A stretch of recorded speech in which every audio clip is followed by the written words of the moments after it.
Hello काही नाही मारणार निघाले. हे दादा हे ऐक. हे दादा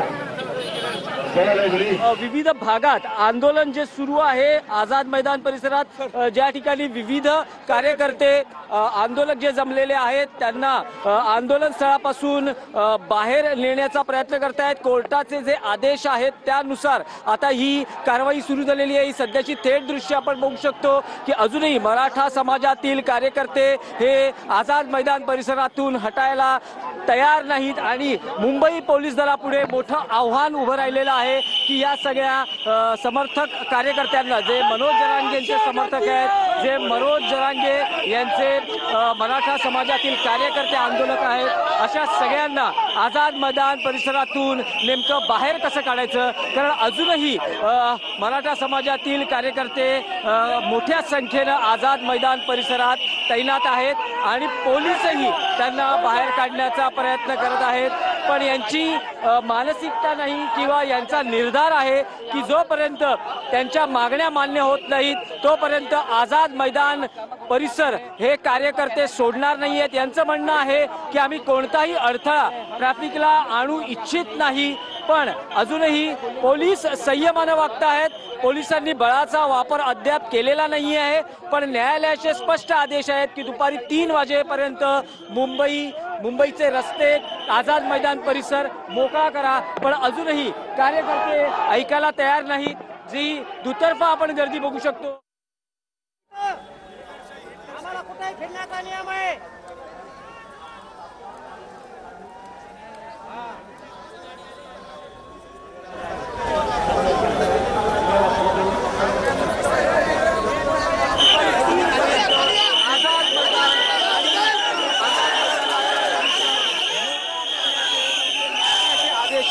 त्याची अंमलबजावणी करणं. कारण 3 वाजता राज्य सरकार आणि पोलिसांना गाड्या बंद करा, धान्याच्या गाड्या बंद करा, मराठी माणसाला बंद करता, गाड्या आतमध्ये यायच्या, भाजीपाल्याच्या गाड्या बी बंद करा, धान्याच्या गाड्या बंद करा. कशाला भाजीपाला येऊन जाता मुंबईला? कोर्टाला माहिती करते ही सगळी दाल कोर्टाची नाहीये, हे गव्हर्नमेंटची चाल आहे. देवेंद्र फडणवीसची चाल आहे. देवेंद्र फडणवीसची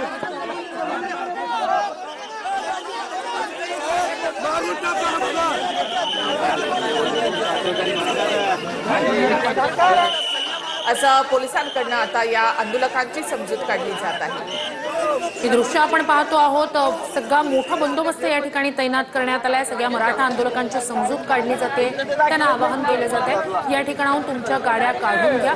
3 वाजेपर्यंतची वेळ कोर्टानं दिलेली होती. हा परिसर रिकामा करायचा आहे. तुमच्या गाड्या ज्या ठिकाणी पार्किंगची व्यवस्था करण्यात आलेली आहे त्या ठिकाणी घेऊन जा असं या पोलीस अधिकाऱ्यांकडून सांगितलं जातं. तर सीएसएमटी परिसरातली ठिकाणी पाहतोय की आंदोलकांना इथून बाहेर जा असं पोलिसांकडून सांगितलं जातं. स्वतः डीसीपी या ठिकाणी आंदोलकांची समजूत काढतायत.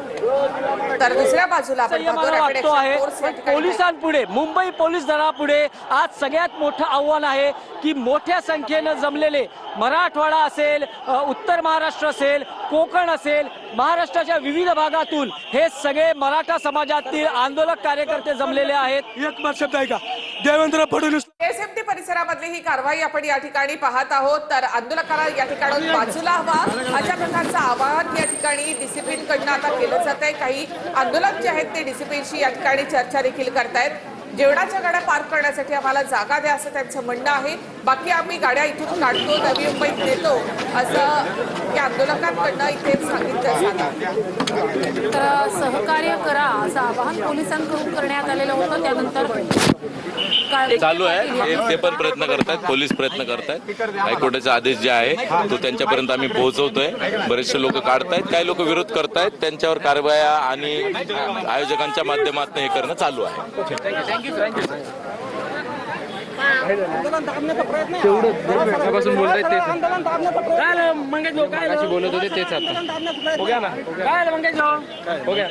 नुसार रिकामा करणं आणि ज्या आदेशांची न्यायालयाने सांगितलेली ती पूर्तता करणं. पण अजूनही कार्यकर्ते मोठ्या संख्येनं आझाद मैदान परिसरात पाहायला मिळत आहेत.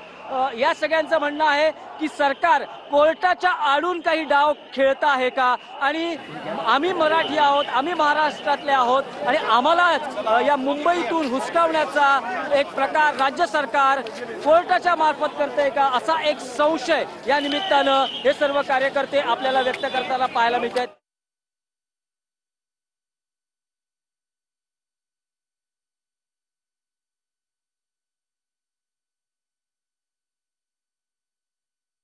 सीएसएमटी परिसरामध्ये कारवाई करण्यात आली आणि इथून गाड्या हटवा असं आवाहन डिसिप्लिन कडनं करण्यात आले. दुसरे दृश्य आपण पाहतो की जरांगे पाटील आता यावर काही बोलणार का, त्यांना पोलिसांनी इथे आंदोलन करता येणार नाही अशा प्रकारची नोटीस देण्याचा प्रयत्न केला, मात्र जरांगे पाटील यांनी ही नोटीस स्वीकारलेली नाही.